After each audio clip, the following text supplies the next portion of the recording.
them all what I'm made of. Strut down the hall, won't stop till I get enough. Welcome to the Deep Dive. Today we're breaking down that Premier League clash between Chelsea and Manchester United. Yeah, quite a significant one. We've got an article here looking at the match itself, but also, the bigger picture for both clubs. Right. Our mission really is just to pull out the key bits, what really mattered from this game, especially thinking about Chelsea and their Champions League chase. No need for every single detail. Okay, sounds good.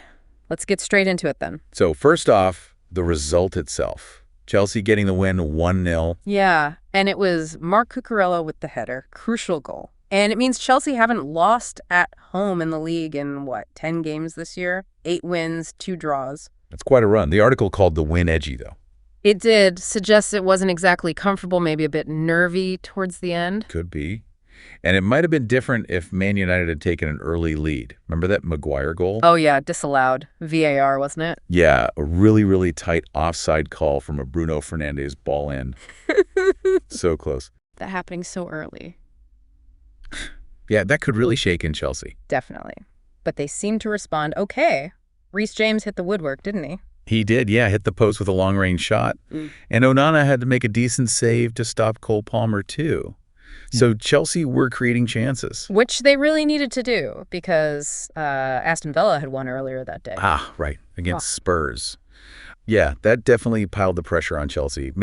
Getting the 3 points almost essential, really.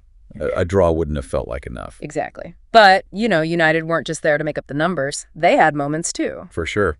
Mason Mount had that chance, went wide after Diallo set him up. And Fernandes, he had a shot, too, skied it a bit, maybe. Showed they could still hurt Chelsea on the break, even though they lost. And there was another VAR moment, wasn't there? The penalty. Oh, yeah. Chelsea were given a penalty, but then it got overturned. That collision between Onana and Tariq George. Busy day for VAR. Seems like it. But eventually, Chelsea did find the net. Cucurella's header. Tell us about that. Yeah, it came from a Reece James cross. The article mentioned, a huge roar at Stamford Bridge. Relief, probably. I bet.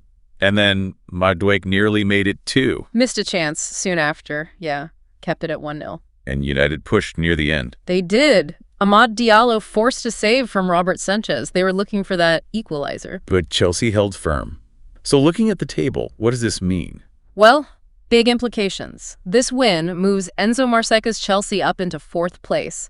Really boosts those Champions League qualification hopes. Okay, good for them. But for United? Not so good. It actually extends their longest ever Premier League winless run. That's 8 games now without a win. 8 games. Wow. That's quite something. It really is. But the article points out they do have this massive Europa League final coming up. Right, against Ruben Amorim's side. Exactly. And the piece suggests, winning that could totally redeem their season, avoids what it calls complete humiliation. So immense pressure on that one game then. Absolutely massive. Oh, and Reece James got man of the match, by the way. Deserved, sounds like. Good cross for the goal, hit the post himself. Yeah, seemed influential. It's just fascinating, isn't it? The contrast. Chelsea pushing for the top 4, United kind of pinning everything on one European final. Different kinds of pressure, different narratives playing out. Totally. Okay, so let's just quickly wrap up the main point. Chelsea grab a really vital win, strengthens their Champions League position significantly. Yep. While United's poor league form continues, which makes that Europa League final basically season-defining for them. Right. So here's something to think about then. When you look back at a season like this with these contrasting situations, how much does winning a big European trophy like the Europa League actually outweigh, maybe a disappointing domestic league campaign? How do we judge that success? Sound the alarm, I'm coming up. We'll have a ball, I'm sweet like a buttercup. You're Barbie doll, show them all what I'm made of. Strut down the hall, won't stop till I get enough.